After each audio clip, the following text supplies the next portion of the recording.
press 7, 8 knots.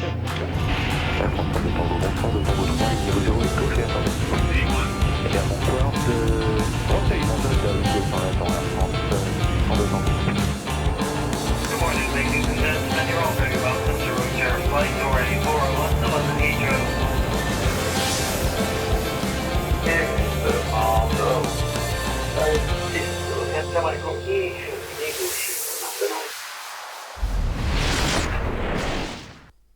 Eh bien bonsoir à tous, j'espère que vous allez bien. Bienvenue encore pour une nouvelle émission.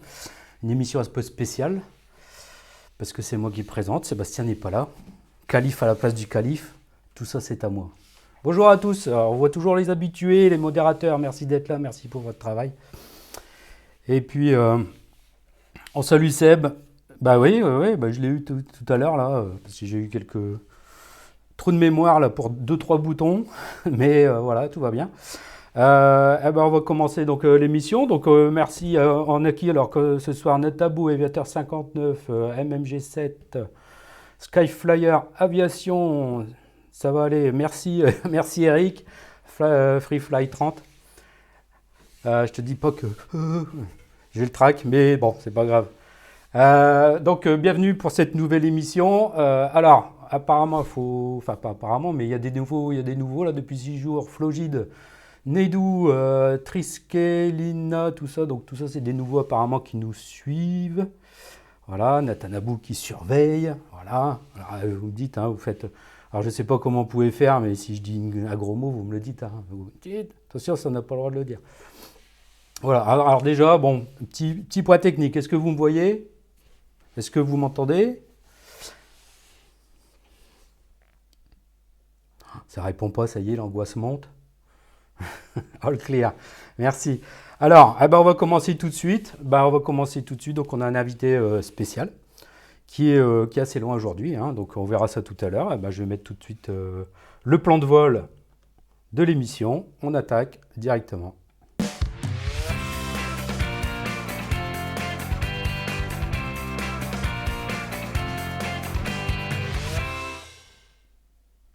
Dépôt du plan de vol. Alors, je vais changer de caméra aussi. Je vais prendre celle-là. Voilà. Alors, le plan de vol, parce que le truc est juste en dessous, là. Voilà, donc c'est un peu mieux pour vous. Plan de vol. Actualité du terminal. Donc, j'ai pris quelques petites actualités. Alors, je vous donnerai mes sources à la fin. Toujours un peu la même. Il n'y aura pas beaucoup d'aviation civile, vous me connaissez. Donc l'actualité du terminal, il y a un truc assez extraordinaire qui est en projet, là, je vais vous dire ça.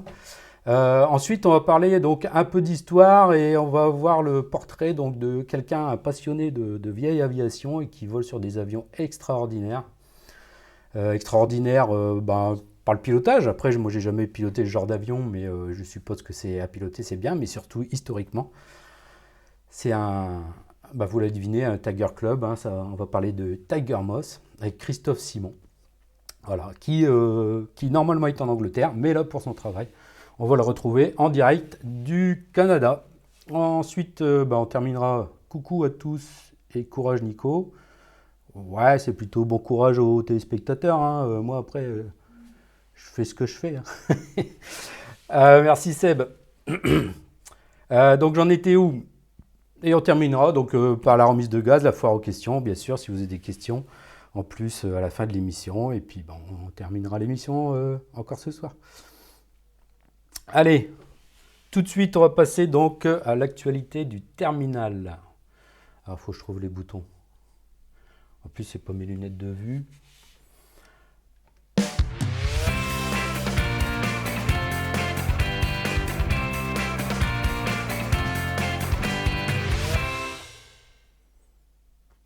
Actualité du terminal. Alors, qu'est-ce qu'on va voir aujourd'hui? Ah non, c'est pas Christophe, c'est pas maintenant. Alors, je me suis emmêlé, voilà. Donc j'enlève ça, non, voilà. Ok, alors je vais revenir là, voilà. Voilà, ça y est, ça commence bien. Incrustation, c'est quoi?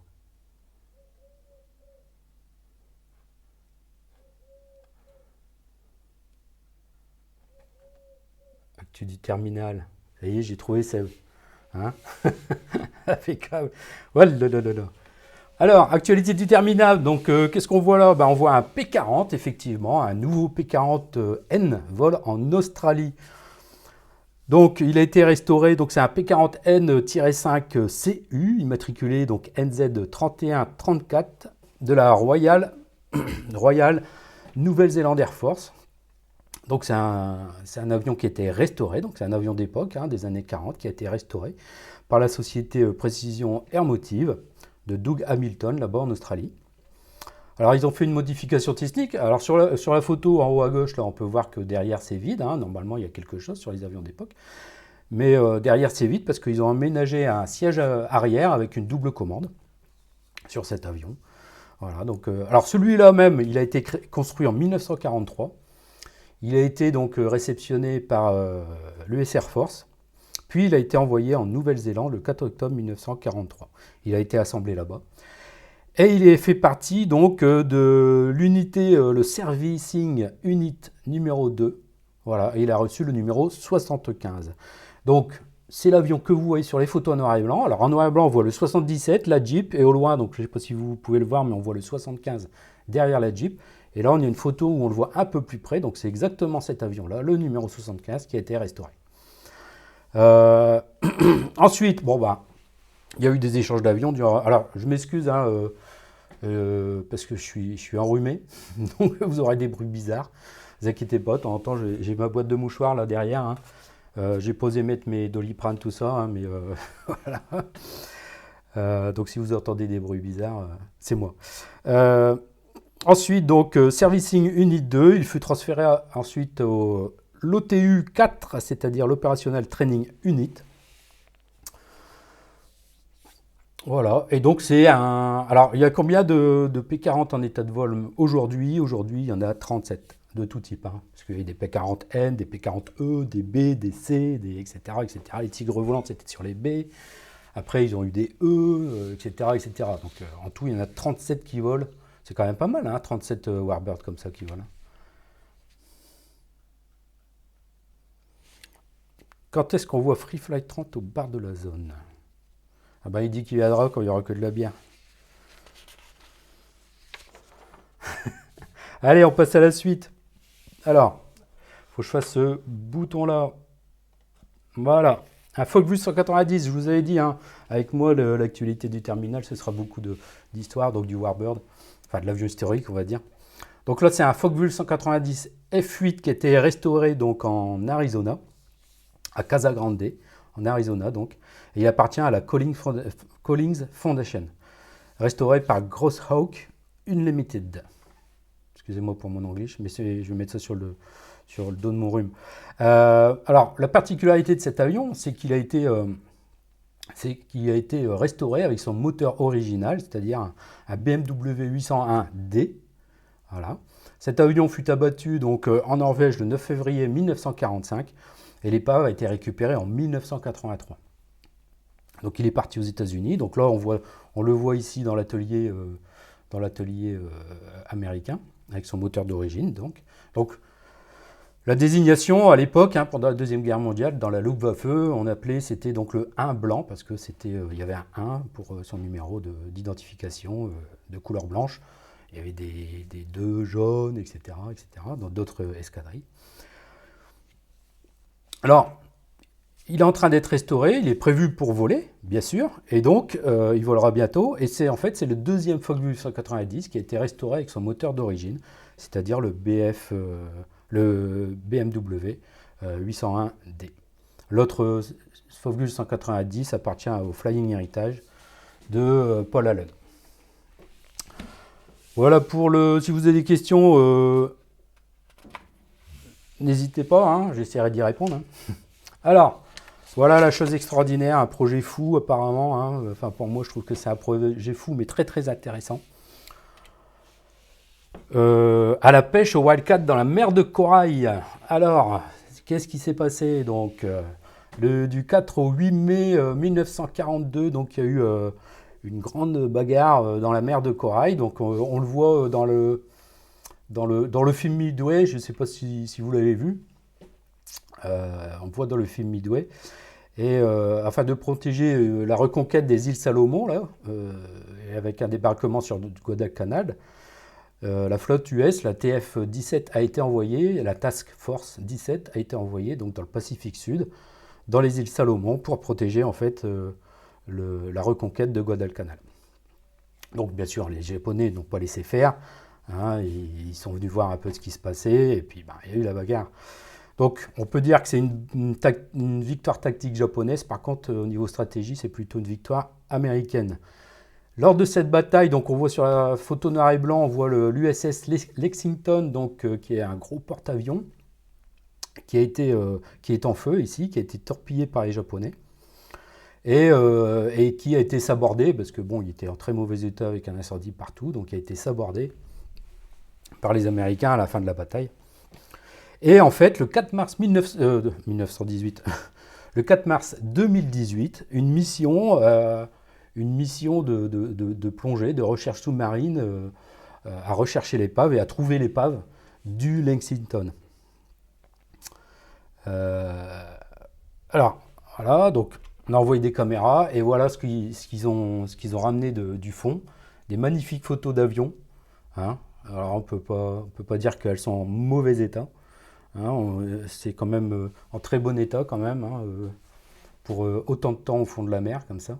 Et donc ça a été retrouvé à 3000 mètres de profondeur. Donc j'ai demandé à Seb là, s'il pouvait aller voir, s'il pouvait me ramener quelques petits trucs là, avec des ballons à gonfler. Là, peut-être qu'il peut me remonter quelque chose. Alors, c'est un projet qui a été proposé donc, aux États-Unis, hein, donc au pays américain, par la société AET Recovery de Taras Lysenko. Alors, c'est une société qui a déjà pas mal d'expérience hein, dans le repêchage d'avions. Il a déjà repêché une quarantaine d'épaves dans le lac Michigan, des Wildcats, des Dauntless, des Corsair. Et là, donc, il propose avec l'appui de musées comme le Kalamazoo Aviation History et le National Naval Aviation Museum Foundation, il propose un projet d'aller repêcher quelques avions du Lexington posés comme ça au fond. Alors, parmi ces avions, il y a des Devastator. Alors, le Devastator, c'est celui qu'on voit en bas, les deux photos qui sont à droite. Hein, donc, on a une vue de face, là, puis avec une vue de côté avec les ailes repliées sur le cockpit. Donc ça, c'est des Dauntless, et il n'y a aucun Dauntless en bon état, même non volant, dans un musée américain. Donc c'est un projet sponsorisé aussi par Frédéric Smith, W. Smith, donc, qui est fondateur et puis ancien PDG de FedEx. Hein, donc je pense que le monsieur, il a pas mal d'argent. Et il est prêt donc, à sponsoriser l'opération pour aller rechercher ces avions. Donc ça coûtera entre 8 et 15 millions de dollars. Ouais. Seb, il pourrait nous le faire pour pas grand chose. Hein. Un Welsh bourgeois au 3B, c'est bon, hein, il nous ramène un Wildcat, le Seb. Donc entre 8 et 15 millions de dollars. Et donc si les autorisations sont accordées pour aller repêcher ces avions, ça commencerait donc au mois prochain, là, au mois de mai 2023. Ça durerait jusqu'en octobre là.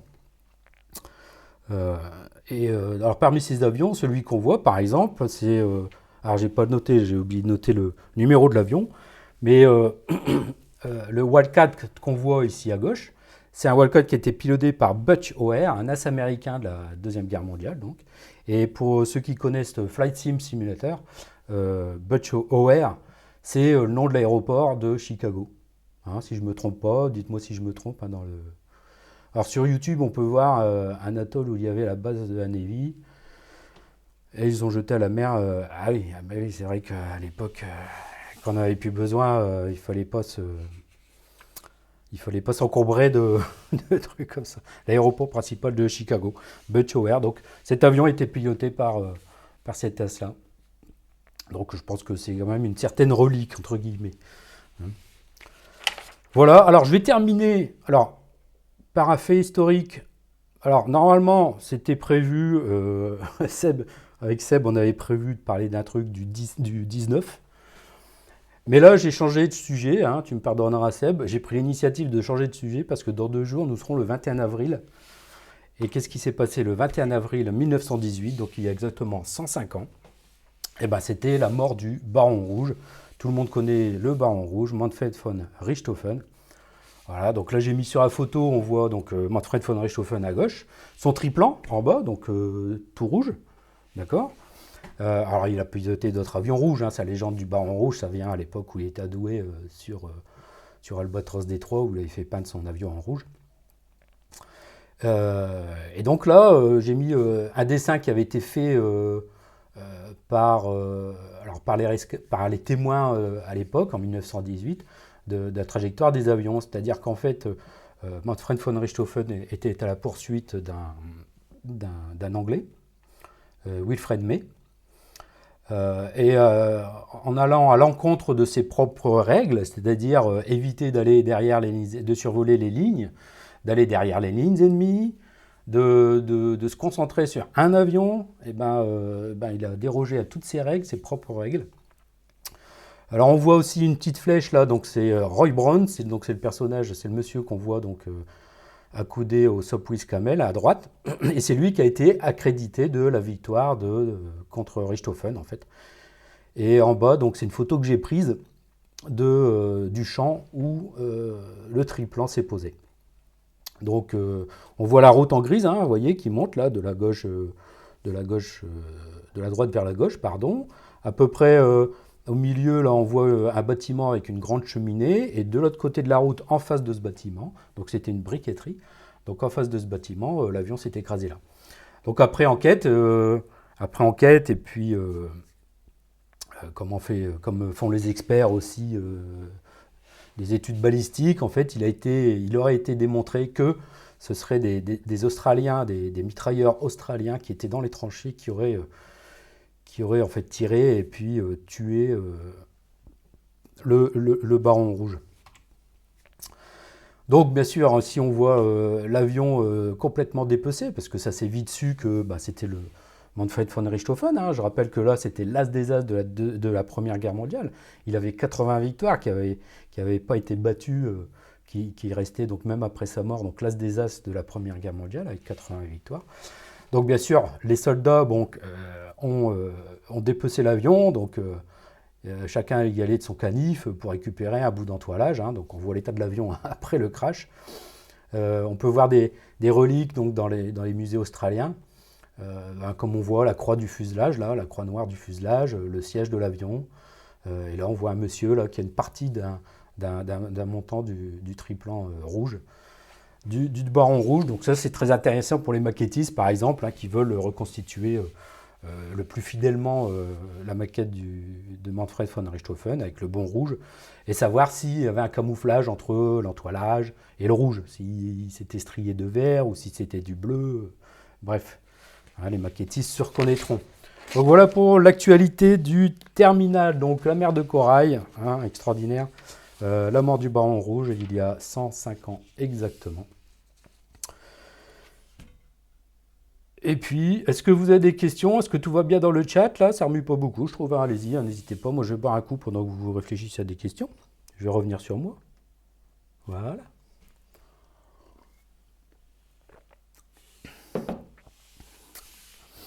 Est-ce que vous avez des questions un peu sur l'actualité du terminal? On écoute. On boit tes paroles. Il ne faut pas exagérer non plus. N'hésitez pas si vous avez des questions. Vous avez peur que je parle trop après, comme un vieux pépé, Bon, on va passer à la suite. Donc, j'avais oublié d'enlever le sommaire. On revient sur le sommaire, donc on a fini l'actualité du terminal. Et là, maintenant, donc on va passer un peu d'histoire. Et puis, je vais enlever le sommaire. Et puis, visage dans les nuages, c'est la transition que je vais passer pour retrouver Christophe qui va nous parler de lui-même et qui va nous parler des Tiger Moss et alors, j'ai lu un article et du club dont il fait partie là, de Tiger Moss. Et c'est assez, c'est alléchant en fait, on va dire. Voilà.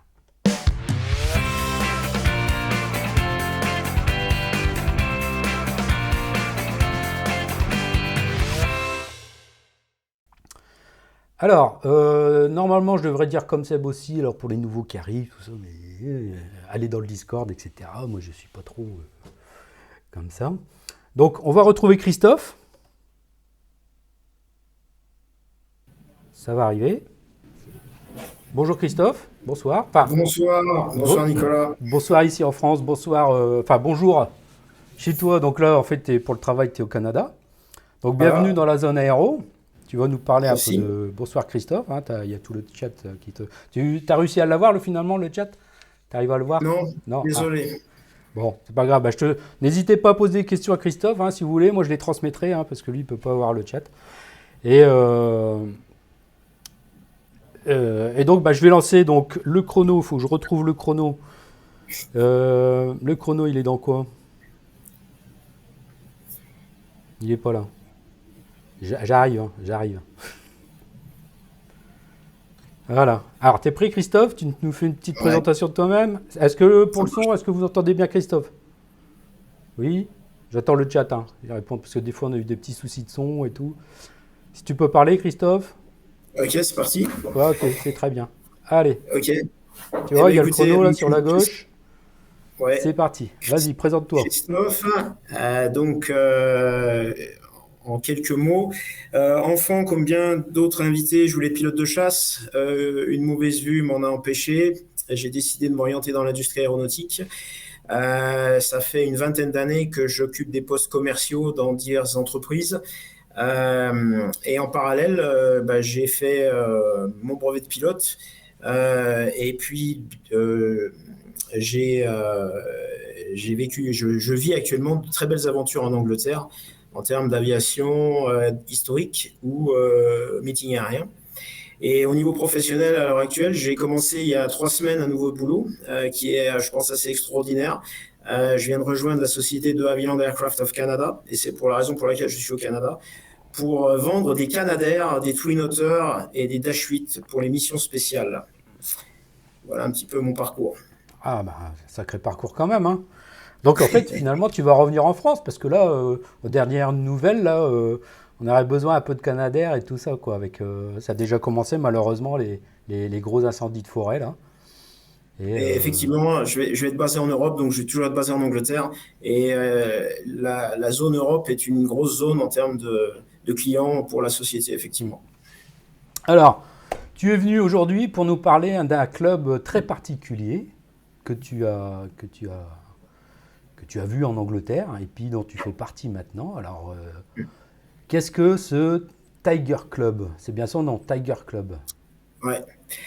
Alors en fait, le Tiger Club, c'est un club assez historique en Angleterre qui existe depuis 1956, si mes souvenirs sont exacts, qui a été créé par un monsieur qui s'appelait Norman Jones.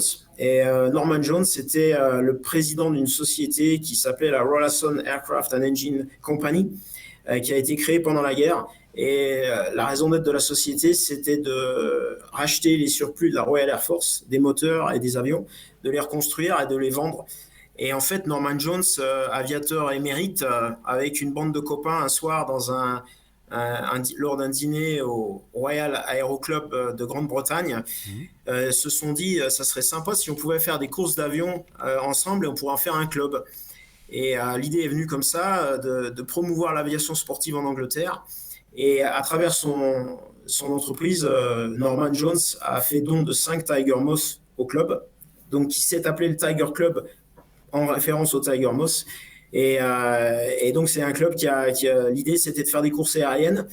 Donc ça, dans les années 30, 40, 50, c'était encore des choses qui étaient assez populaires. Aujourd'hui, bon, il y a les Renault Air Race, mais à l'époque, il y avait les merveilleux fous volants les fous volants dans la merveilleuse machine. Enfin, vous voyez ce que je veux dire.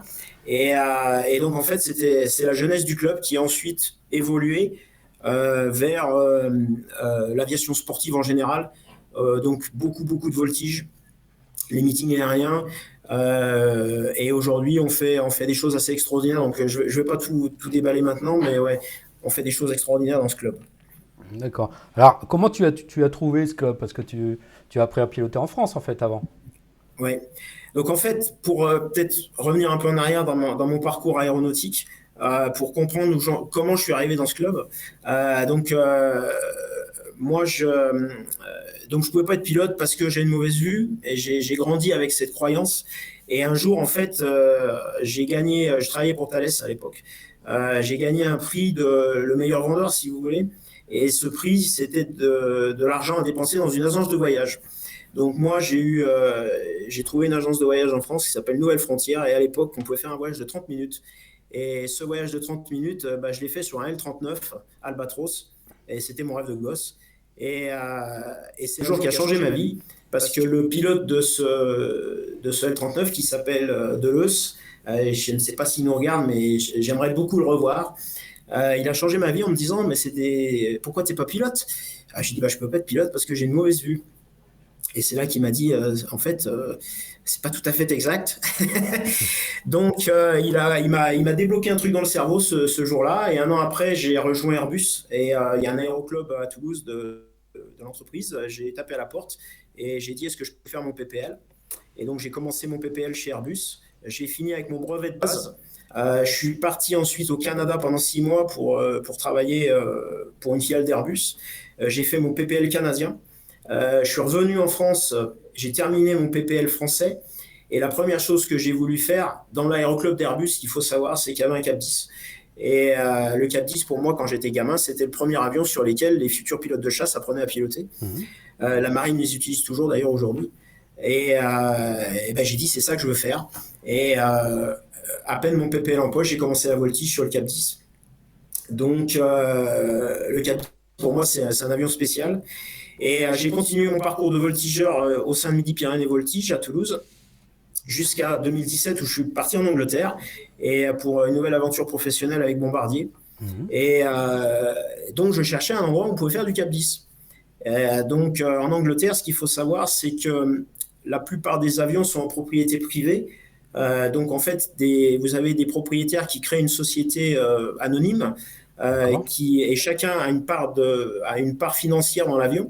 Donc, en fait, en termes d'investissement, ça demande quand même une mise de départ financière qui n'est pas du tout le modèle d'aéroclub qu'on a en France. D'accord. Et donc, j'ai cherché où est-ce qu'on peut faire du Cap 10 comme un peu à la française, dans un aéroclub. Et j'ai cherché autour de Londres et j'ai trouvé un truc qui s'appelait le Tiger Club. Moi, je ne savais rien du Tiger Club. Je les ai appelés, j'ai dit voilà, je suis pilote de Cap 10, je fais de la voltige, est-ce que ça serait possible de venir vous voir et de discuter parce que je vais commencer à venir revivre en Angleterre. Et je suis allé les voir et donc on a discuté et puis j'ai signé mon membership, comme on dit. Et j'ai fait un premier vol avec un instructeur qui s'appelle Richard Meredith, qui m'a appris d'autres choses depuis. Moi, venant de la voltige de compétition, on va dire, c'est une voltige qui n'est... En Angleterre, il y a beaucoup moins de voltige de compétition, il y a beaucoup plus de voltige plaisir. On va dire ça comme ça. Donc, en fait, Richard, c'est plus de la voltige plaisir. Mais moi, je faisais de la voltige un peu plus sportive, on va dire. Donc, il m'a dit, si tu veux qu'on te lâche finalement sur le Cap 10, il faut que tu voles avec notre chef pilote. Et j'ai volé avec une légende qui est devenue un ami depuis, qui s'appelle Pete Kinsey. Donc Pete Kinsey, pour ceux qui connaissent la Fighter Collection d'Oxford, Pete Kinsey est le chef pilote de la Fighter Collection. Donc le jour où Pete Kinsey est arrivé et que je me suis retrouvé dans le Cap 10 avec Pete Kinsey, ça fait drôle. Mais bon, ça s'est très bien passé. Depuis, j'ai été lâché donc en solo sur le Cap 10 du club. Donc voilà un petit peu comment je suis arrivé au club. Après, il y a d'autres histoires. Mais tout ça par amour du Cap 10. Je t'entends pas, Nico. Voilà, c'est revenu. Ouais, c'est bon. Donc, tu as fait du Cap 10 au sein du club parce que, bon, effectivement, c'est ce que tu cherchais. Mais du coup, je suppose que tu as eu l'occasion aussi de te faire lâcher sur Tiger Moss. Ouais. Alors ça, c'est une autre anecdote. Donc, en fait, en 2019... il y avait les British Nationals qui sont les championnats de voltige britanniques. Donc vous avez deux British Nationals en fait. Vous avez ce qui est Advance et Unlimited et vous avez ce qui est Sport et Intermediate. C'est deux compétitions séparées. Et donc j'ai fait le Sport and Intermediate avec un Français que certains peut-être connaissent, Édouard Boisseau, qui est un très bon copain. Bon, il était au club aussi, il vivait en Angleterre à l'époque. Donc on est arrivé à la compétition en Cap 10 avec beaucoup de sourires britanniques en face de nous qui étaient dans des pits et des extras assez survitaminé. Et en fait, on a quitté la compétition avec la médaille d'argent et la médaille de bronze. Et on est passé à ça de choper le titre de British National Champion. C'est bien pour des Mais en Français, fait, c'est pas mal, quoi. C'est bien. voilà, on s'est fait des amis. Non, il y a pas de. C'était très sympa, c'était super sympa la compétition. Mais en fait, bon, s'il y a des voltigeurs parmi vous, des gens qui font de la compétition, ou d'ailleurs pas forcément au voltige, mais de la compétition dans n'importe quel sport, vous vous entraînez tous les week-ends, c'est assez intensif pour 5 minutes de vol à la fin. C'est assez fatigant en fait. Et en fin de saison, moi, j'aime bien faire autre chose. J'aime bien, on va dire, me détendre les neurones à faire autre chose que m'entraîner pour des programmes de voltige. Donc, au club, j'ai demandé à un instructeur, j'ai dit, écoutez, j'ai jamais eu l'occasion de voler sur un avion de collection, j'ai jamais eu l'occasion de faire un avion à cockpit ouvert. Est-ce qu'il y a moyen d'aller faire un tour en Tiger Moss, juste pour voir ce que c'est? Et donc, il a dit, pas de problème. Parce que tout le monde, si vous voulez, il faut un certain niveau de technique avant de faire du Tiger Moss. Donc, au club, ça faisait déjà 2 ans que j'y étais. Ouais, Donc, j'imagine, les gens savaient un petit peu ce que je savais faire, on va dire. C'est pas des avions construits l'année dernière, c'est des avions vraiment Voilà. d'époque, quoi. C'est ça. Donc, Ouais, c'est ouais. vrai qu'on peut pas mettre ça dans toutes les mains. Donc, on a été faire un vol et j'ai passé mon vol à rigoler. C'était vraiment, c'était spontané, j'ai rigolé. Et à la fin du vol, mon instructeur qui s'appelle Glyn m'a dit ça a l'air de te plaire, est-ce que tu veux te faire lâcher là-dessus? Alors j'étais pareil, un peu la réaction que tu me dis, Nico, là. Je sais pas si je suis prêt, c'est quand même une machine de collection. Il m'a dit, bah, écoute, on te forme, et puis avec toute l'expérience que tu as en train classique, ça ne devrait pas être un problème. Et effectivement, c'était pas si compliqué que ça en fait, parce que j'ai fait 4 vols en double, et on m'a lâché en octobre 2019 sur le Tiger Moss, donc quelques mois après les compétitions. Et c'était assez exceptionnel. Ouais. C'est un beau moment aéronautique, surtout que le terrain à partir duquel on opère est un ancien terrain. En fait, c'est ce qui reste aujourd'hui de la base de Hornchurch, qui était une des bases les plus célèbres de la bataille d'Angleterre. D'accord. Donc, vous décollez d'une piste et vous regardez à droite, c'est Londres. Vous regardez à gauche, c'est l'estuaire de la Tamise. Et c'est la bataille d'Angleterre. Ah ouais, donc, c'était un beau moment. Ouais. Non seulement tu es sur un avion de collection d'époque, tu es Ouais. dans un lieu d'époque, Ouais. hein, d'une période. Pourtant, je suis pas si vieux que ça. Hein. Ah, Mais ouais, j'irai pas jusqu'à dire que tu as participé à la bataille d'Angleterre quand même. Ah, j'ai une question de Paolo là. Alors je vais essayer de la. Voilà. Alors qu'est-ce qui te plaît dans l'aviation ancienne? Est-ce que c'est quelque chose qui t'est venu depuis tout le début, l'aviation ancienne, ou c'est venu un peu plus tard parce que tu m'as dit que tu voulais faire pilote de chasse, donc on n'est pas forcément intéressé par l'aviation de collection ou ancienne? C'est une très bonne question en fait parce que moi j'aime beaucoup l'aviation militaire et que ce soit Deuxième Guerre mondiale, années 50-60 jusqu'à aujourd'hui. Mais j'aime beaucoup l'histoire. Donc en fait, moi j'ai lu comme plein d'entre vous sûrement des bouquins des Pierre Klosterman et tant d'autres. Ça m'a toujours fait rêver, malgré que c'était des moments difficiles de l'histoire. Mais ces gens-là m'ont toujours inspiré. Et j'ai une très belle histoire à vous raconter aussi, mais je la garde pour tout à l'heure, une anecdote extraordinaire que j'ai pu faire sur Tiger Moss, justement. Voilà, c'est des gens qui m'inspirent. Et les machines, à l'époque, on va dire, c'est comme les bagnoles. On faisait des jolis objets, c'était des beaux avions. Aujourd'hui, les avions, un Airbus ou un Boeing, c'est la même chose. Où est la différence? On prend un Constellation ou un Dakota, c'est le jour et la nuit.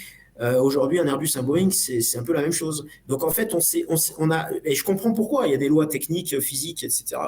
pour arriver à ce résultat optimisé. Mais moi, j'aime les avions différents. Aujourd'hui, je vois des Canadair dans le hangar ou des Twin Otter sur flotter. Ça, c'est des avions. Et moi, j'aime ça. J'aime ces vieilles machines et j'aime les gens qui les ont pilotées à l'époque où elles étaient en service. Donc, tous les aspects historiques qui vont autour. Donc, c'est ça qui me plaît dans l'aviation ancienne. Puis tous les passionnés qu'on y rencontre, qui sont... pourtant, moi, je suis passionné, mais je peux vous dire qu'il y a vraiment des fous furieux ici en Angleterre. Et c'est extraordinaire. C'est extraordinaire. Ouais, je te rejoins un peu parce qu'il y a quand même une ambiance différente par rapport à l'aviation historique en Angleterre. Hein. J'ai eu la chance à l'époque où j'étais dans une école de pilotage dans le Nord, là, à Merville, le commercial de l'époque, là, il avait, en 2009, en fait, pour les 100 ans de la traversée de la Manche de Blériot, il avait organisé avec des élèves, on était à une trentaine d'élèves, on avait 7 ou 8 avions, on est décollé de Merville, là, donc il y avait du Beech 58, il y avait du DA40, il y avait enfin bref, du TB20. Donc on a décollé et on a traversé la Manche, jour pour jour, 100 ans après Blériot, et on a atterri à Choram, en fait. Hein, donc on a survolé Douvres, où là on peut voir, j'en ai déjà parlé, en fait, la silhouette du Blériot où il s'est posé. Donc c'est un monument plat, hein, avec la silhouette du Blériot grandeur nature en béton. Donc on a survolé ça, et après on a longé la côte pour aller à Choram. Et là, en fait, j'ai trouvé une ambiance extraordinaire, en fait, d'aviation tranquille, on va dire. On était assis à la terrasse à manger des... C'est quoi les petits pains, là, des scones ou des trucs comme ça, non? Ouais, scones, voilà, ouais. donc, voilà, on avait pris un thé, des scones, et puis on regardait les avions, et il y avait beaucoup d'aviation ancienne. Il y avait du T6, il y avait du Tiger Moth, il y avait tout ça sur le parking, et c'était assez intéressant, quoi. C'est vrai que c'est une autre approche de l'aviation historique là-bas en Angleterre. Hein. Donc toi, tu le vis à plein temps, quoi, finalement, là-bas. Ah ouais. Les Anglais, en France, ils sont connus pour retaper des maisons. Mais en Angleterre, ils retapent des maisons, ils retapent des voitures, ils retapent des bateaux et ils retapent des avions. Et ils aiment ça, tout ce qui est historique, et refaire les choses avec, on va dire, avec amour. Pareil, dans le chat, si vous avez des gens qui ont été voir la Shuttleworth Collection à Old Warden, vous arrivez, c'est un château, c'est tout tondu, magnifique, on dirait qu'on est sur un terrain de golf. Vous avez des kangourous puis des autruches, puis après vous avez la collection d'avions, vous avez des machines, vous avez un Blériot, alors je ne sais plus si c'est 9 ou 11, de 1909 qui vole. Vous avez un avion qui a plus de 110 ans, enfin, c'est hallucinant. Ouais. Et ils ont des avions des courses aériennes des années 30, donc je parlais des courses aériennes de Tiger Club, mais des courses aériennes des années 30, qui sont neufs. Vous les voyez, les avions, ils sont neufs. Et c'est tout, et tout ça, ça vole. Et c'est tout refait avec amour. Ils ont cette. Alors, ça, c'est Shuttleworth. Après, vous allez à Duxford. Ça, je suis sûr qu'il y a plein de gens dans nos auditeurs qui sont allés à Duxford. Moi, chaque fois que je vais à Duxford, je me pince quand je rentre dans un hangar. Vous comptez, il y a 5 Spitfire d'un côté, il y en a 8 de l'autre. Vous allez dans le second hangar, c'est 3 Mustangs et il y a 2 P40, il y a le B-17. Enfin, c'est de la folie. Et tout ça, ça vole. Ouais, ça, c'est quand même en France, on aurait des Devoitine 520, on aurait des... Ah ouais, mais c'est dommage qu'on n'ait pas ça. Ça. Je regrette qu'en France, on n'ait pas... on a des gens qui font voler des hypothèses, ou je pense au Nord Atlas, ou les cocardes marines. Moi, j'ai beaucoup d'admiration pour ce qu'ils font, parce que en Angleterre, des cocardes marines, il y en a partout. Mais en France, c'est très, très rare. Et c'est dommage, parce qu'on a un patrimoine historique qui est extraordinaire. Ouais. Et moi, je lance un appel à Dassault de faire la même chose que Rolls fait en Angleterre. Rolls, ils ont un Mustang et un Spitfire. Ils ont un Heritage Flight. La boîte a un Heritage Flight. Dassault devrait avoir un Mirage 3 qui vole, un Myster 4 qui vole, un Super Intendant qui vole, un Jaguar qui vole. Bon, peut-être pas tout, mais au moins un Mirage 3. C'est mythique. Garder, en fait, toute la collection Dassault, en garder au moins un en état de vol, quoi. Ouais. Myster 4, des Super Myster. C'est sûr que ça coûte une fortune, mais un Myster 4 en vol, ça serait quand même formidable. Ah ouais. Et après, vous avez la Royal Air Force qui eux-mêmes ont un escadron. C'est là où moi je trouve ça fabuleux. Ils ont un escadron qui s'appelle le Battle of Britain Memorial Flight, où dedans, vous avez, alors je ne sais pas le chiffre exact, mais vous avez un Lancaster, vous avez plusieurs Spitfire, plusieurs Hurricane, et c'est la Royal Air Force. C'est pas un collectionneur privé, là. C'est l'armée qui garde les avions en état de vol. D'accord. En fait, Dassault, d'après ce que j'ai déjà vu aussi, Dassault, en fait, ils mettent...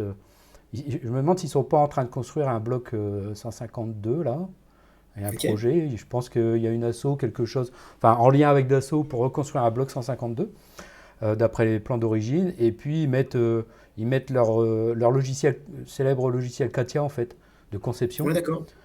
Pour reconstruire. J'ai vu passer aussi un Morane-Saulnier N, le petit Morane-Saulnier de Jules Védrine, là, de 14-18. J'ai vu des gens travailler là-dessus pour reconstruire un avion comme ça.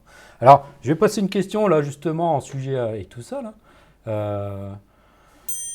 Très intéressante, là, donc le Fernand. Comment font les clubs pour tenir financièrement avec la maintenance requise pour de tels avions, donc les avions de collection? Comment ils font, en fait, financièrement? Bah, en fait, c'est exactement comme un aéroclub à la française. Après, ce qu'il faut savoir, c'est qu'en Angleterre, vous avez deux types de certification des appareils. Donc, vous avez l'équivalent du certificat de navigabilité français. Donc, nous, au club, le CAP 10 relève de ce régime-là. Par contre, tous les autres avions du club sont sur ce qu'on appelle un permit to fly. Alors, je ne sais pas si c'est l'équivalent d'un CNRA en France, mais ce qui fait que le permit to fly, l'avion est, la maintenance est faite on condition. Donc, c'est-à-dire que on n'a pas la 50 heures, la 100 heures, l'annuel, c'est fait en fonction de l'état de l'avion. Donc, on va dire les frais de maintenance sont un peu réduits par rapport à un avion comme le CAP 10 qui, lui, doit suivre les visites obligatoires du certificat de navigabilité. Et en fait, il y a beaucoup d'avions de collection en Angleterre qui sont permis to fly. Donc, c'est une façon, on va dire, de limiter les coûts. Mais après, au club, le financement, c'est exactement comme un aéroclub en France. D'accord. Bon, bah voilà, je pense que... Alors voilà, bon, je reviens à une question que j'ai notée là. Comment ça se passe en fait la vie du club là-bas? Les gens, comment ils sont? Ça participe comment justement au sein du club? Ouais. Alors, pour donner un peu une plus grande perspective au niveau du club, donc on a une flotte avec, on a deux Piper Cub, on a deux Tiger Moss, on a un Cap 10C et on a 5 Druin turbulentes. Alors, généralement, quand quelqu'un rejoint le club, s'il n'a pas son train classique, il commence une formation sur le club. Une fois que le club est maîtrisé et qu'il a un certain nombre de... Alors, je ne sais pas les heures qu'il faut avoir exactement, mais en gros, il y a beaucoup de jugeotes, on va dire, de nos instructeurs pour dire, OK, le gars, il est prêt. S'il est prêt après avoir fait du cub, il peut passer sur le Tiger Moss. D'accord. Le Tiger Moss. Ensuite, généralement, les gens vont faire un peu de Cap 10. Pas forcément se faire lâcher, mais voler sur un avion un peu plus touchy. Et ensuite, ils peuvent se faire lâcher sur le Druin turbulent qui est monoplace. Donc là, quand on y va, on est tout seul. Et à partir de là, on peut construire, on a tout un tas de blocs en fait qu'on peut rajouter. Donc en fait, ce qui se passe, c'est que les Druin turbulents sont utilisés pour le vol en formation. Donc on a une patrouille qui s'appelle la Turbulent Display Team que vous verrez si vous allez à la Ferté-Alais cette année. Donc en fait, c'est du jeu vidéo grandeur nature. C'est des petits avions monoplaces qui sont des avions français en fait des années 50. Ils lâchent de la farine sur une cible, ils passent sous un ruban, ils percent des ballons avec leur hélice. Enfin, c'est du délire. Mais les gamins adorent ça dans les meetings. Donc ça, c'est une équipe de présentation qu'on a au club qui tourne avec les pilotes. Donc il y a des gens qui sont là depuis de nombreuses années et puis il y en a qui arrivent donc on fait du vol en formation avec eux. On apprend le vol en formation. Moi, le Cap 10, il y a la voltige, donc on peut apprendre la voltige. Et puis voilà, du Tiger Moss, où on peut faire, voilà, c'est exactement ça. Donc un turbulent qui perce un ballon avec son hélice. D'accord. Donc on fait des choses que en fait, j'ai envie de dire, ils savent encore. C'est un endroit où on sait s'amuser, mais tout en sécurité. Voilà. D'accord.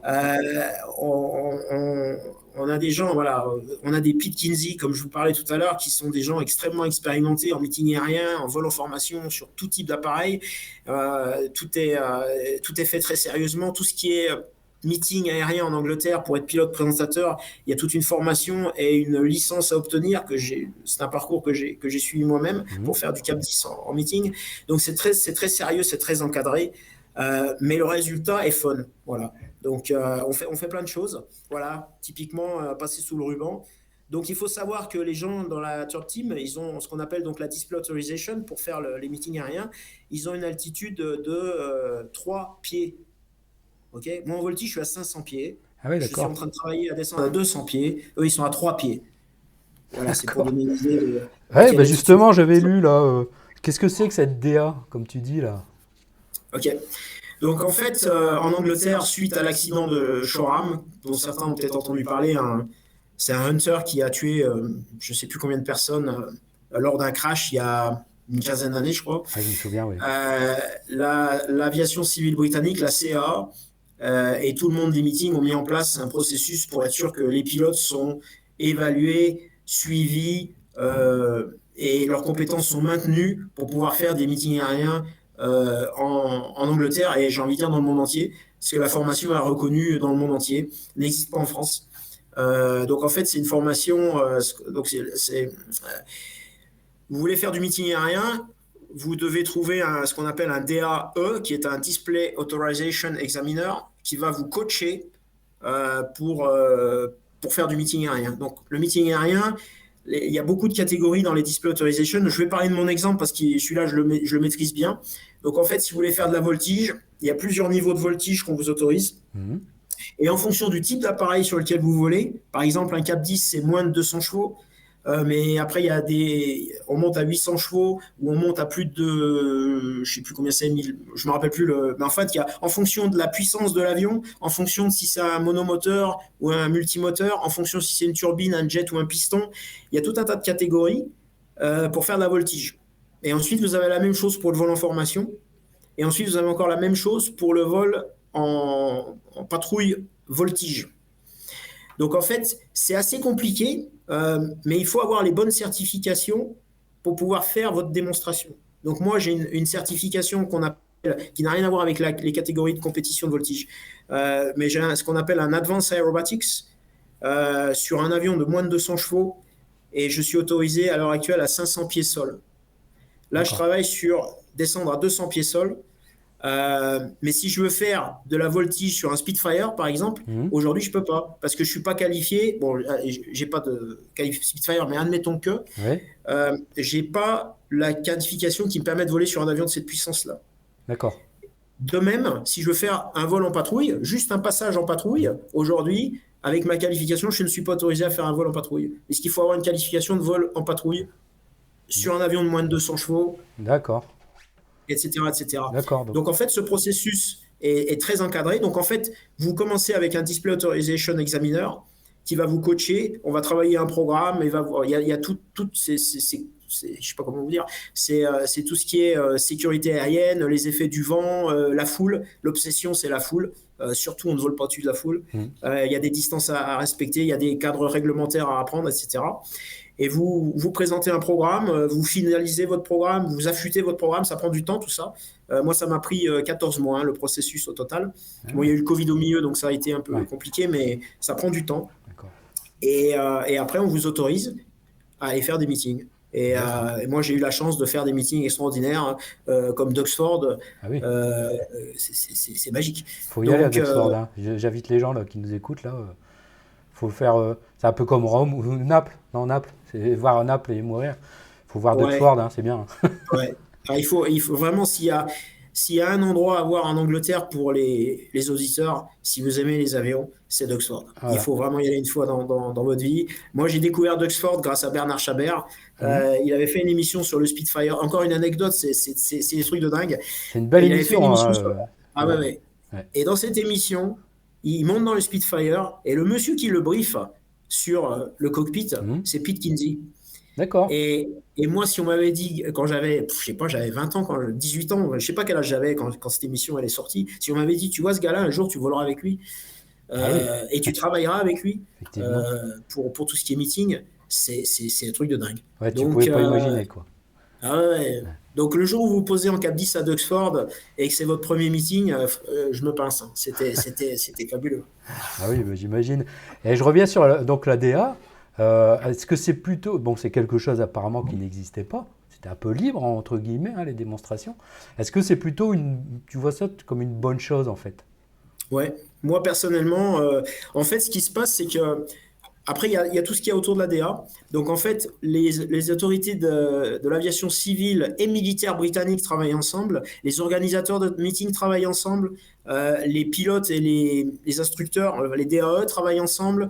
On va dire les pouvoirs publics. Il y a un lien avec les pouvoirs publics. Tout est extrêmement bien intégré pour que ça fonctionne. D'accord. Et moi, en tant que nouveau pilote présentateur, si vous voulez, d'avoir ce cadre, ce coaching, ces règles, et vous savez sur quoi vous devez travailler pour progresser en fonction de ce que vous voulez faire en termes de présentateur, ça vous donne un super cadre. Et en plus, si vous allez en France et vous dites j'ai une display authorization de la UK CAA, tout le monde sait ce que c'est, il n'y a pas de problème. D'accord. Voilà. Et Parce que, donc c'est un très, moi je trouve que c'est un très bon cadre d'apprentissage et de sécurité parce que vous êtes jugé tous les ans. Il faut repasser devant un examinateur. Et puis si vous changez des choses, il faut, voilà. L'examinateur, il n'est pas seulement comme un examinateur de PPL où le gars va vous juger. Il est aussi là pour vous coacher. Il est là aussi pour vous aider. Et ça, je pense que et c'est des gens il faut minimum 1000 heures de vol pour être DAE et une grosse expérience en meeting. Donc tous les gars qui font ça, c'est des gars qui ont une super expérience en meeting pour vous coacher, quoi. parce Donc que moi je pense que c'est très bon truc la DA. je posais la question parce que c'est vrai qu'en France, c'est d'actualité, en fait. Hein, il y a des gens qui y réfléchissent. Moi, perso, je pense que effectivement, c'est une bonne chose. Hein, c'est un peu comme c'est photographe aérien ou tirer des banderoles ou faire de l'épandage. Il faudrait avoir une qualif meeting aérien, en fait. Hein. Je pense aussi, au-delà de ça, ça peut permettre aussi d'avoir des meetings aériens un peu plus spectaculaires. Hein. C'est-à-dire descendre un peu plus bas, parce que c'est vrai que des fois, c'est un peu haut les passages.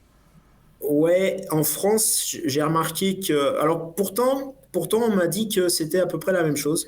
Mais j'ai toujours. Moi, je partage ton sentiment. J'ai l'impression qu'en France, on est toujours un petit peu plus haut qu'en Angleterre. Ouais, ben oui. Une fois, je suis allé à Duxford et j'ai trouvé ça extraordinaire. C'est-à-dire que en l'air, je voyais, il y avait 2 ou 3 Spitfire qui étaient en train de tourner. Il y en avait 3 ou 4 qui étaient en train de décoller. Et au milieu de tout ça, il y avait un Focke-Wulf 190 et un Messerschmitt 109 qui passaient au milieu de tout ça, quoi. Là, je me suis dit, c'est dingue, quoi. Il n'y a qu'en Ouais, Angleterre, ouais. quoi. Ouais, à Duxford, j'ai vu plein de choses qui sont fabuleuses, mais je me rappelle mon dernier Flying Legends qui était en 2019. Il y avait je dirais 15-20 Spitfire en l'air. Je ne sais plus combien il y en avait, mais c'était débile. Le chiffre est débile. Et en fait, ce qu'il faisait, c'est qu'il faisait une oreille à droite et une oreille à gauche. Ouais, Et pendant voilà. 10 minutes, C'est il n'y a ça. plus de musique, il n'y a plus personne qui parle, et vous avez des Spitfire. Vous regardez, parce que c'est chorégraphié, Mhm. c'est justement Pete Kinsey qui organise tout ça, donc le Ouais. gars, il sait ce qu'il fait. Tout est chorégraphié. Vous regardez n'importe où dans le ciel, il y a un Spitfire. Et ça dure 10 minutes. Et ça passe devant vous à 50 pieds. Il y en a plein le ciel. J'ai jamais vu un truc pareil. C'est vrai. C'était un truc de fou, quoi. C'est vrai qu'à Ça, l'époque, c'était. j'avais ma caméra et je ne savais pas où filmer, en fait. Ah Il y ouais, en avait ouais, ouais, partout. ouais. Il y en Ah oui, avait je veux partout. bien te croire. Ouais. Je vais revenir un peu sur le club, là, le Tiger Club. Alors, j'ai vu aussi qu'il y avait des personnes relativement célèbres, importantes, qui étaient passées par ce club. Ouais, Est-ce que tu peux nous dire la relation qu'il y a entre Superman et le Tiger Club en bien Angleterre, sûr. par exemple? Bah, ça tombe bien parce que ça fait une bonne transition. J'avais pas fini la réponse à ta question sur les gens qu'on y rencontre. On rencontre des gens, c'est tous des passionnés, c'est tous des gens qui sont très sympas. Voilà, c'est pas un club élitiste. S'il y a des gens qui veulent venir nous voir, et d'ailleurs, ça sera avec plaisir de Mhm. les accueillir. C'est pas du tout un club élitiste, snobiste. Au contraire, les gens sont là, contents de partager leur passion. Même si c'est un jour de pluie, vous pouvez y aller. On vous ouvrira le hangar, on vous fera voir les avions, vous asseoir dedans. C'est vraiment pas du tout un club élitiste. Et c'est ça que moi j'aime aussi beaucoup. C'est vraiment très humain comme club. D'accord. Donc en fait, oui, Superman était membre du Tiger Club. Donc en fait, Christopher Reeves, l'acteur qui jouait D'accord. Superman, était membre du Tiger Club. Et un autre membre, probablement le plus illustre du club, s'appelle le Prince Philippe, qui est D'accord. décédé il y a 2 ans là. Le mari de la reine Le prince, d'Angleterre, quoi. voilà, le Ouais. mari de la reine d'Angleterre. Le prince Philippe était membre du Tiger Club et il faut savoir que le prince Philippe était un pilote émérite. Il avait quand même 6000 heures de vol. Et c'est beaucoup plus que moi en tout cas. 6000 heures de vol. Il avait fait du T6. Il était et au fait au Tiger Club. Et moi je l'ai vu hein, quand j'ai rejoint le club en 2017. Il envoyait sa petite carte de vœux tous les ans au club. Ouais. D'accord. D'accord. Et en fait c'est le seul endroit au monde où il a pu être lâché solo sur un avion qui se retrouve être le turbulent, le Druin turbulent. Parce que la famille royale, il est hors de question qu'un membre de la famille royale vole seul à bord d'un avion pour des raisons de sécurité. Ouais. Et en fait, au Tiger Club, il s'est fait lâcher sur un turbulent. Et il y a une photo célèbre, je ne sais pas si tu l'as, Nico, Ah non, je euh, sais pas, je vais essayer où de on voit voir, le oui. prince Philippe aux commandes du Turb, marqué Tiger Club. Et à côté du prince Philippe, le fondateur du club, Norman Jones. Voilà. Je vais essayer Et de il y en a voir. eu d'autres, des pilotes célèbres, hein. Il y a, il y a, il y a quelques années, il y a un avion je crois que c'était Virgin, un A340, si les gens se rappellent, qui s'est posé à Heathrow avec le train d'atterrissage qui n'est pas sorti. Alors, Ah, c'est un des trains d'atterrissage principaux. Le pilote, c'est Tim Barnaby, et enfin, il est membre du Tiger Club, c'est un champion de voltige britannique. Vous avez le président de l'airline qui s'appelle Jet2, basé à Manchester. C'est un ancien pilote du Tiger Club de voltige. Pete Kinsey, je vous en ai parlé. mhm, Ceux qui connaissent un peu le monde des Warbirds en Angleterre, vous avez Anna Walker. Anna Walker, elle fait d'accord. du Spitfire, du Hurricane. Elle est membre du Tiger Club. Vous aviez Diana Britton, que j'ai eu l'occasion de rencontrer. Donc Diana Britton, c'était la première femme championne de voltige britannique. Donc je ne sais plus quelle année, mais en fait, la, la dernière fois que je l'ai vue, elle faisait une présentation de Cap 232 à Duxford, c'était l'an dernier. Mhm, Donc un 232, ça tape quand même, un Cap 232. ouais. Il faut savoir que la dame, elle a 79 ans. Ah oui, C'est quand même d'accord. fabuleux. Ah oui, oui, effectivement, ouais. Et ah bah, j'ai trouvé la photo là où on voit le prince Philippe. Là, Ok. je vais la passer. Voilà. Donc à droite, en costume, adossé à l'avion, c'est Norman Jones, c'est le fondateur du club, et Prince Philippe au commande du Tiger. D'accord. Du turbulent. Alors, Turbulence, il faut le rappeler, hein, c'est un avion français, c'est ça? Ouais, c'est un avion français par les druides des années 50. Et la Turb Team m'a dit une belle petite phrase, ils m'ont dit seuls des Français ont pu designer un si joli petit avion et seulement des Anglais peuvent le faire voler de cette manière, c'est-à-dire percer des ballons et passer sous des rubans. Euh, et je vous dis, ceux qui iront à la Ferté-Alais les verront. Mhm. C'est Mario Bros version grandeur nature. Alors, n'hésitez pas si vous avez des questions. Là, j'ai encore une petite question. Là. Est-ce que tu peux nous parler un peu de l'historique du Tiger Moss? C'est un avion qui était construit quand? Pourquoi? Ouais. Donc en fait, le Tiger Moss, c'est un avion. Alors, il y a la société de Havilland, on va dire, qui était donc de Havilland. Sir Geoffrey de Havilland était un Mhm. ingénieur et pilote britannique qui a commencé à construire des avions dans les années 20, du bois et de la toile. Et tout a. Donc en fait, il était amoureux des papillons, ce monsieur. Et si vous regardez les dérives des moths, des différents moths, parce qu'il y a toute Ouais, une lignée d'avions qui s'appellent les Tiger Moths, les Fox Moths, les Moths, j'en passe et des meilleurs. Tous ces avions ont des dérives en forme de demi-aile de papillon. Donc, si vous regardez la dérive d'un avion de Havilland, généralement, c'est attends, assez je regarde. reconnaissable. Et le Tiger Moth, ça a été. Voilà. Voilà, ça, C'était une photo avec une dérive. Vous prenez la moitié de l'aile, là, du papillon, vous verrez, c'est tout. Voilà. Celui du milieu, là, tu vois bien, là. celui-là? Ouais, d'accord, attends. Celui du dessous, là, qui est en couleur militaire. Tu vois très très bien que la forme de la dérive, c'est la demi-aile de papillon. Donc en fait, ce monsieur, Voilà. j'invite voilà, la forme de la dérive. Si vous avez un jour l'occasion, il y a tellement de trucs à voir en aviation à Londres, enfin en Angleterre, moi j'en découvre tout le temps. Il y a le musée de Havilland qui est en fait au nord de Londres. Et là, vous avez toute l'œuvre de ce créateur de génie, c'est le Marcel Dassault britannique. Voilà, c'est le gars qui il a fait des moteurs, il a fait des hélices, il a fait donc des avions en bois étoile, dont on va parler du Tiger Moss. Il a fait des jets qui allaient sur les porte-avions. Il a fait des avions de commerce, enfin des avions commerciaux à réaction. Il a fait des avions à commerciaux, les dragons rapides là, des années 30, pareil. Ce type-là, il a tout fait dans l'aviation. C'est vrai que le Dragon Et Rapide, c'est un bel avion. Ouais, on le voit souvent dans ouais, Hercule ouais. Poirot. Hein. Ceux qui regardent Hercule Poirot, là, je pense qu'on le voit. Voilà. Et donc, c'est et il a fait le fameux Mosquito. Ah oui, C'était son design, sa création, tout en bois, en contre vents balsa. et marées. Pardon? Tout en bois et en balsa. Ouais. Contre vents et marées, il a fait cet avion. Et je vous raconterai peut-être pour finir une belle anecdote tout à l'heure que je garde sous le coude, qui est pas dans les infos que je t'ai filé, Nico. Mais je vous raconterai une belle histoire à la fin qui parlera de Tiger Moss et de Mosquito. Donc, le Tiger Moss est né de la Royal Air Force qui avait besoin d'un avion pour former ses pilotes. Comme aujourd'hui, on commence sur les Cirrus là, pour l'armée de l'air Mhm. ou les Grobes. Et ben, pendant la guerre, il fallait un avion. Donc, en fait, c'était un petit peu avant la guerre. C'était dans les années 30. Ils ont lancé le projet Tiger Moss pour former des futurs pilotes de chasse ou pilotes de transport ou pilotes de bombardiers. Donc en fait, vous commenciez sur Tiger Moss, vous faisiez à peu près 50 heures de vol, Et ensuite, vous partiez en Angleterre, ce qu'on appelle les Miles Magister ou alors les T6 Harvard.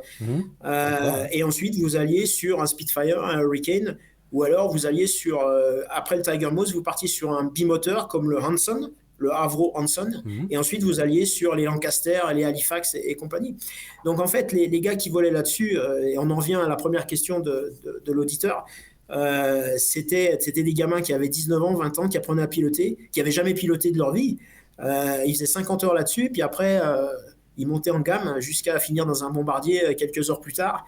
Généralement, les pilotes, j'ai vu les pilotes de chasse, donc je ne veux pas commenter sur les bombardiers, mais les gars, ils montaient sur des Spitfire avec 150-200 heures de vol.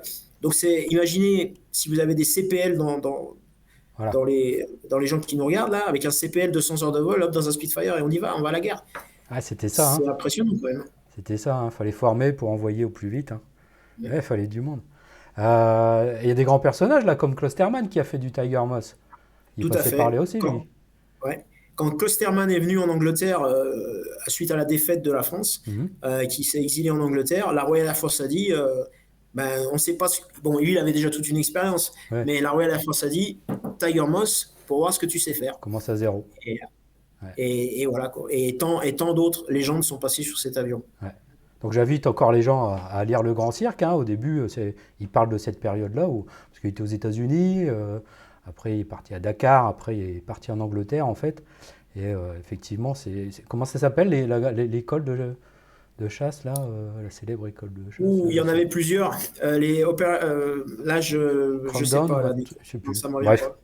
pas. Et donc il raconte dans Le Grand Cirque, en fait, c'est tout en Tiger Moss, là, avec son copain Red Linger. Red Linger. Voilà, des grands noms. Alors, on arrive bientôt à la fin de l'émission. Là. Si vous avez des questions, n'hésitez pas à poser des questions. En attendant, attendez, je vais passer le jingle. Voilà, je m'y retrouve. Le jingle de la foire aux questions, remise de gaz, pour terminer l'émission.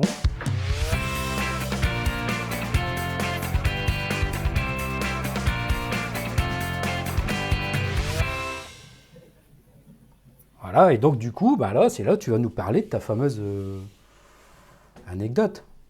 Ouais. Alors, il y a à la fin, je vais raconter quelque chose. Alors, c'est quoi? Vas-y. Ok. N'hésitez pas pour les questions pendant ce temps-là. Donc en fait, il y a 2-3 ans dans un meeting, il y a 2 ans en fait, je présentais le Cap 10, c'était Little Grandson le meeting. Et je vois une tente avec des livres, et vous savez, ces gens qui signent leurs bouquins. Et il y avait un vieux monsieur qui était assis là avec des médailles. Et j'arrive, et je dis bonjour, vous avez fait la guerre? Oui. Vous étiez dans la Royal Air Force? Oui. Vous voliez? Oui. Vous étiez sur quoi? J'étais sur Halifax. Et vous faisiez quoi sur Halifax? J'étais pilote. Ah bon? Ouais. Alors là, vous vous trouvez devant un monument historique. Puis on commence à discuter. Puis j'achète son bouquin. Et puis moi, je pars voler parce que j'avais ma démo. Donc j'avais la tête un peu ailleurs. Je pars voler. Et puis je fais ma démo, je reviens. Puis je me dis, mais je suis trop bête. Le vieux monsieur, là, il faut que je lui demande s'il veut voler avec moi. C'est pas possible. Il faut que je lui demande si. Donc, je retourne le voir. Ils étaient en train de ranger. C'était la fin de la journée. Ils étaient en train de tout ranger. Il était avec son éditeur. Et je dis, écoutez, excusez-moi, moi, ça serait un honneur de pouvoir vous emmener voler avec moi. Je peux vous proposer ou du Cap 10, un peu de voltige, ou du Tiger Moss. Donc, le monsieur, il me dit, il est un peu perdu, là. Son éditeur me donne sa carte et il me dit, écoutez, contactez-moi, puis on verra. Donc, je commence à rester un peu en contact avec l'éditeur. Et puis, l'idée se forme de l'emmener en Tiger Moss. Et le temps passe. Malheureusement, le monsieur, il avait 98 ans quand je l'ai rencontré. Il a eu des problèmes de santé. Et donc, le projet s'est un peu étiolé. Et puis, l'an dernier, de nouveau, son éditeur, je le recontacte. Je lui dis alors, est-ce que Georges, et comment il va, Georges? Il me dit, écoute, il va super bien. Il s'est fait opérer, machin. Il va super bien. Si tu veux l'emmener voler, je pense qu'il est prêt. Chaud patate. Donc je le recontacte, je tombe dessus à Doxford. Alors là, j'étais pas présentateur, j'étais en touriste. Je le vois. Bonjour Georges, vous vous souvenez de moi? Il me regarde, il me fait oui, votre tête me dit quelque chose. Je dis écoutez, je vous avais proposé de vous emmener en Tiger Moss. Est-ce que ça vous intéresse toujours? Et il me dit Ah oui, oui, super. Et là, vous avez les yeux qui brillent du vieux monsieur, là. Donc, je lui dis, bah, écoutez, on reste en contact. Dès que la météo là, on était en septembre. Dès que la météo est bonne, on y va. Donc, il habite à Brighton, ce monsieur, dans la région de Brighton, et notre club, il est au nord-est de Londres. Donc, je lui dis, écoutez, je viens vous chercher le matin, je vous emmène au club, et on va faire notre vol. Donc, c'est fait en octobre. Donc, vous avez le privilège d'avoir un monsieur comme ça à côté de vous dans la voiture pendant 2-3 heures. Mhm. C'est fabuleux. C'est de pouvoir discuter avec des gens comme ça. Ouais, sacrée Personnellement, expérience, hein. Je rappelle que, en fait, les Halifax, donc des bombardiers anglais, et à l'époque, en fait, eux, ils faisaient du bombardement de nuit. Donc les Américains avec les B-17, c'était 2 jours. Et les Anglais, eux, ils s'occupaient de bombarder l'Allemagne de nuit. Donc, ouais, il a dû faire des vols extraordinaires de nuit Ah pour ouais, aller bah, attendez, bombarder. c'est toute une histoire. Donc, on va au club, on le met une combinaison de vol, on le met dans l'avion, et je l'emmène voler au-dessus de sa ville natale, dans le Kent, où il a vu la bataille d'Angleterre. Ouh, ah oui, De ses propres yeux, lui, il était pas encore dans la Royal Air Force, il s'est engagé l'année d'après. Il faut savoir que quand on a fait le vol, il venait d'avoir 100 ans, d'accord. donc il est centenaire, le monsieur. Ah ouais, Je l'ai emmené voler au-dessus de sa ville natale. Et quand on est revenu, bon, je vous garde le suspense pour la fin, mais moi, l'anecdote, je le connaissais. On se pose, on s'arrête, et là, je lui dis alors, Georges, et il me dit, j'aurais jamais cru que je revolerais sur un Tiger Moss. Et ce qu'il faut savoir, c'est que la dernière fois qu'il a volé sur un Tiger Moss, c'était en 1943, quand il était en formation au Canada pour être pilote. ah ouais, d'accord. Ah ouais, Donc, c'est des extraordinaire. moments comme ça, c'est quand même fabuleux. Ah bah oui, Et, ça fait des et frissons, ça hein. m'y Moi, je vous le dis, hein, en là, fait, parce que j'ai la chair de poule, hein. Quand ouais, ouais, des hommes comme ça, c'est des gens comme ça. ouais. Et donc, on est resté en contact. Et puis, voilà. Et ce monsieur, il a des anecdotes. Il visitait Biggin Hill. Vous savez, ils reconstruisent des Spitfire à Biggin Hill. Et un jour, il visite Biggin Hill. Et il voit un Spitfire avec des marquages grecs. Parce qu'il faut savoir une chose, c'est que lui, pendant la guerre, donc il a eu 44 missions de guerre. Mhm. Il a fait du Halifax. Il a bombardé Penmude, Ah oui. l'usine des V2. Et ensuite, il est passé sur Mosquito. Donc, je parlais du Mosquito tout à l'heure.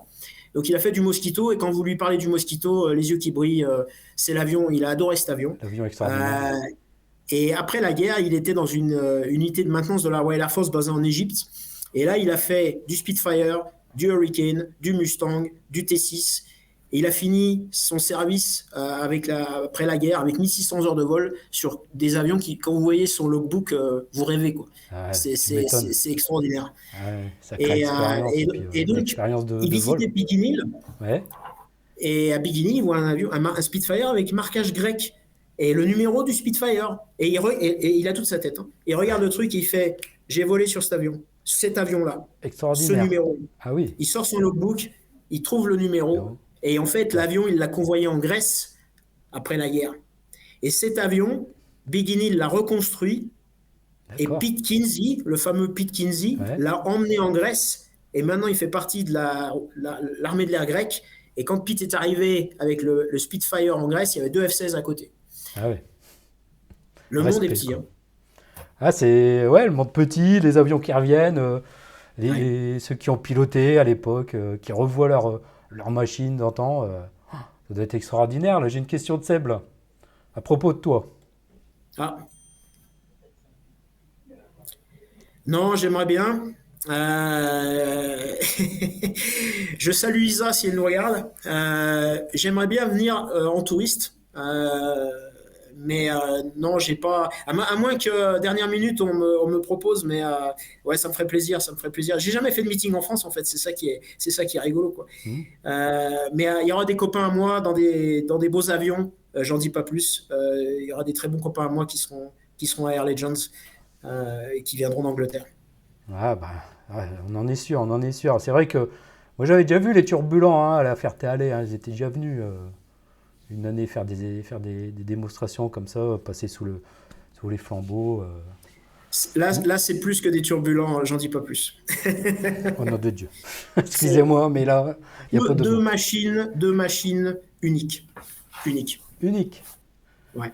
Alors, moi j'ai vu un H75, un Curtiss H75 de Stephen Gray. Donc c'est quand même assez unique, hein, aux couleurs Ouais. de la bataille de France. Alors là, quelque chose d'unique. Avion anglais?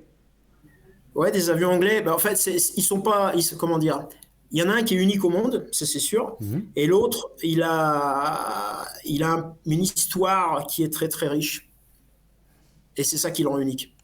J'ai envie de bah là, j'ai envie de poser des questions, là. J'ai envie de te tirer les verres du nez, là, du coup. Mais je dis rien, c'est Isa, elle va me tuer si j'annonce. Donc moi je dis rien. Attends. Ça sera. Je sais pas si c'est annoncé, donc je dis rien. Allô, Mais Isa? Ouais, d'accord. Ok, ça marche. Ok, bah t'as l'autorisation, tu peux dire. ouais, ouais, ouais. Bon, bah en tout cas, un grand merci, Christophe. Euh, Interview passionnante avec un passionné d'histoire, un passionné de vieille aviation. Est-ce que j'avais d'autres questions, moi? Oui, tu disais tout le monde peut entrer au club, mais ouais, donc c'est dans quelle ville exactement? Ou si on Le va en terrain, vacances en Angleterre, on va aller voir le club. ouais. C'est Si vous où? voulez venir nous voir, c'est le terrain, ça s'appelle Damyns Hall. Donc c'est Dayns Hall, H-A-2-L. C'est au nord-est de Londres. C'est à côté de la ville d'Upminster, Upminster. D'accord. Et ceux qui veulent, si vous avez une expérience en train classique, on va dire sérieuse, que vous voulez vous faire lâcher sur la machine, c'est possible. Si vous voulez euh, faire un vol, un baptême de l'air sur Tiger Moss, c'est possible. Donc Intéressant. vraiment, venez nous voir, quoi. Ça sera avec plaisir. Bon. Moi, le message que je fais passer aux gens, c'est il faut croire en ses rêves. On peut faire des choses extraordinaires. Il faut juste rencontrer les bonnes personnes qui vont vous accompagner dans votre démarche. Et le Tiger Club, c'est des gens qui vous permettent de faire des choses extraordinaires. Il y a Seb qui veut aller faire un stage linguistique en Angleterre, là, un peu comme, comme les étudiants de 15 ans. Bah, pas de Il va aller problème. faire jeune homme au père en Angleterre pour apprendre l'anglais, puis et Mais, voler sur Tiger ouais, non, Moss. mais j'insiste sur le côté non élitiste. À partir du moment où vous avez l'expérience suffisante, c'est possible. Il faut se sortir le. Moi, j'ai beaucoup trop souffert entre guillemets Mhm. de c'est pas possible, c'est pas possible, c'est pas possible. Mhm. Et après, quand vous vous rendez compte que c'est pas parce qu'un Tiger Moss, c'est pas très compliqué à piloter. C'est compliqué à bien piloter parce que le truc il valse un peu tout le temps, mais c'est pas si compliqué que ça à piloter pour quelqu'un qui a une bonne expérience de train classique. Ouais. Bon, bah en tout cas, merci Christophe. Bon, on va se mettre à faire du train classique, hein. Bah Moi, je dis voilà. quoi? Je dois avoir 3-4 heures de Cap 10 solo, quoi, c'est tout, hein. Mais bon, je suis content. Je suis content quand même, mais il m'en faudrait plus. En tout cas, un grand merci Christophe. Bah, merci à tous. Et je Bonne voudrais fête. remercier votre collègue Eric qui a été super pour la préparation de l'émission. Ouais, bah merci Eric, hein, Flip Flight 30, et puis merci au Jordan, modérateur, là, MG7 et tout ça, quoi. Hein, merci. Alors, il y a eu des trucs, hein, alors faut que je fasse- On a eu un raid de jump seat. Enfin, j'espère que j'emploie les beaux termes, moi, j'y connais rien, c'est sur Twitch et tout, là. Bref, Seb, il fera un résumé de tout ça, mais en tout cas, merci encore Christophe. Et Et puis, si les gens veulent me contacter ils peuvent me contacter sur LinkedIn, Christophe Simon sur LinkedIn. Vous cherchez de Havilland, Christophe Simon, vous devrez me trouver facilement.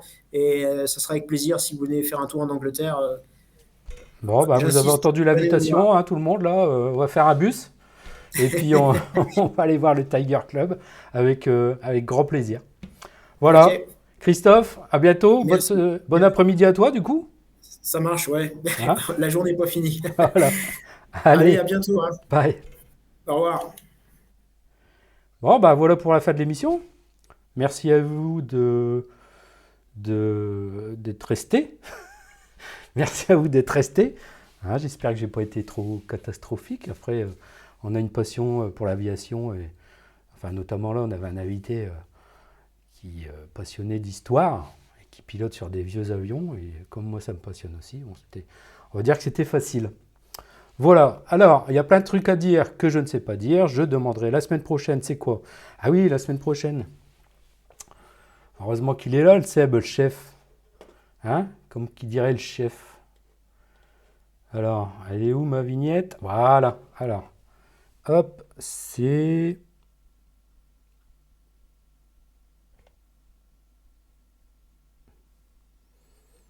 Mince, c'est où le bouton déjà? Voilà, la semaine prochaine. Voilà, chef, ça y est. Donc, on aura comme invité Olivier Teddy, pilote instructeur sur Xingu. Voilà, donc c'est l'avion que vous voyez en dessous. Donc, mercredi 26 avril, 20h30, heure française. Formation des pilotes de transport de l'AAE. Voilà. J'espère que c'est une émission qui vous a plu. Et puis, il y a le Discord. Hein, là, vous pouvez y aller pour si vous avez encore envie de discuter entre vous, si vous avez des sujets, vous voulez aborder ici dans l'émission, si vous l'avez. Voilà. Puis merci à toute l'équipe de m'avoir supporté. Merci à toute l'équipe de m'avoir. Voilà. Bref. Allez, bonne soirée à tous. Ciao. Fly safe. Volez bien.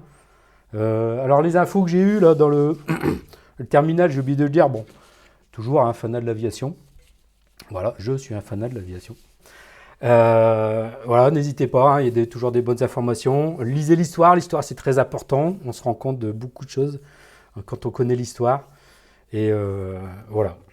Allez, générique de fin, on va arrêter là. Bonne soirée à tous et à la semaine prochaine. La zone aéro, l'émission.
La zone aéro, l'émission. La zone aéro, l'émission.